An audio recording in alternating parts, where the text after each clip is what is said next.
پھر تراویح لازم ادا کریں کیونکہ یہ سنت مؤکدہ ہے۔ ہر مسلمان مرد اور عورت پر رمضان کی تمام راتوں میں 20 رکعت تراویح پڑھنا سنت مؤکدہ ہوتا ہے۔ اس سے کئی باتیں پتہ چلیں کہ یہ صرف مردوں کی نماز نہیں ہے، یہ عورتوں پہ بھی لازم ہے۔ دوسرا، یہ رمضان کی تمام راتوں میں پڑھنی ہے، لہذا اگر آپ نے 10 روزہ تراویح پڑھ لی، 15 روزہ پڑھ لی تو یہ باقی دنوں میں معاف نہیں ہو جاتی۔ اور پھر یہ سنت مؤکدہ ہے۔ سنت مؤکدہ اس عبادت کو کہتے ہیں کہ جس کو 1-2 بار چھوڑا تو آپ گناہگار ہوں گے، اور 1-2 بار چھوڑا تو برا کیا اور چھوڑنے کی عادت بنائیں گے تو گناہگار ہوں گے، اور اس کا ارتکاب، اس کا کرنا باعث ثواب ہوتا ہے۔ ہاں، اسے جماعت سے ادا کرنا سنت مؤکدہ علی الکفایہ ہے، یعنی اگر محلے میں سے چند لوگوں نے بھی جماعت قائم کر لی تو باقی بری الذمہ ہوتے ہیں، وہ نہیں بھی آئیں تو گناہگار نہیں ہیں۔ لیکن یہ کوئی ترغیبی کلام نہیں ہے، صرف شرع حکم کا بیان مقصود ہے، لہذا مسجد میں آئیں اور تراویح باقاعدہ ادا کریں۔ تراویح کے اندر ایک قرآن ختم کرنا یہ بھی سنت ہوتا ہے، یعنی جہاں امام باقاعدہ مقرر ہے، مقتدی ہیں، تو ایک قرآن ختم ہونا چاہیے۔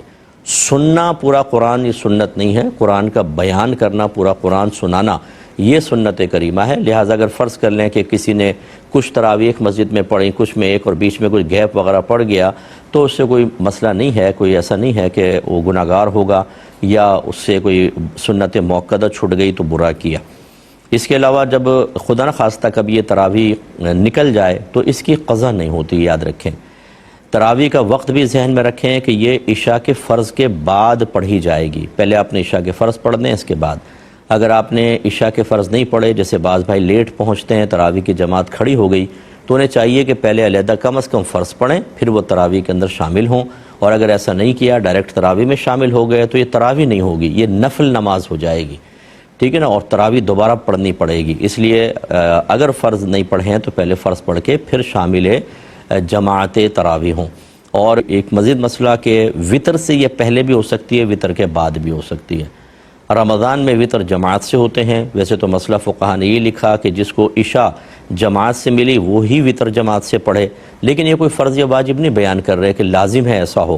اب بہتر یہ ہے، اور اس پر فتوے بھی ہیں، مرتب کیے گئے ہیں، اس پہ بھی فقہا کہ بہتر یہی ہے کہ آپ نے عشاء چاہے جماعت سے نہ پڑھی ہو، لیکن وطر اگر جماعت کھڑی ہے تو آپ اس میں ضرور شامل ہو جائیں۔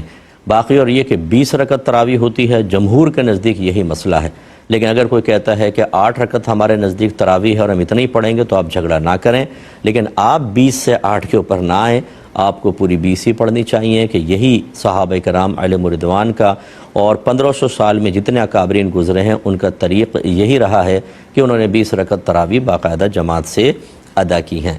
ویڈیو دیکھنے کا شکریہ۔ اگر آپ چینل پر نئے ہیں تو سبسکرائب کر لیں، اور ساتھ ہی ساتھ بیل آئیکن پر بھی کلک کر دیں تاکہ یوٹیوب ہماری ہر ویڈیو کا نوٹیفیکیشن سب سے پہلے آپ کو بھیج دے۔ جزاک اللہ۔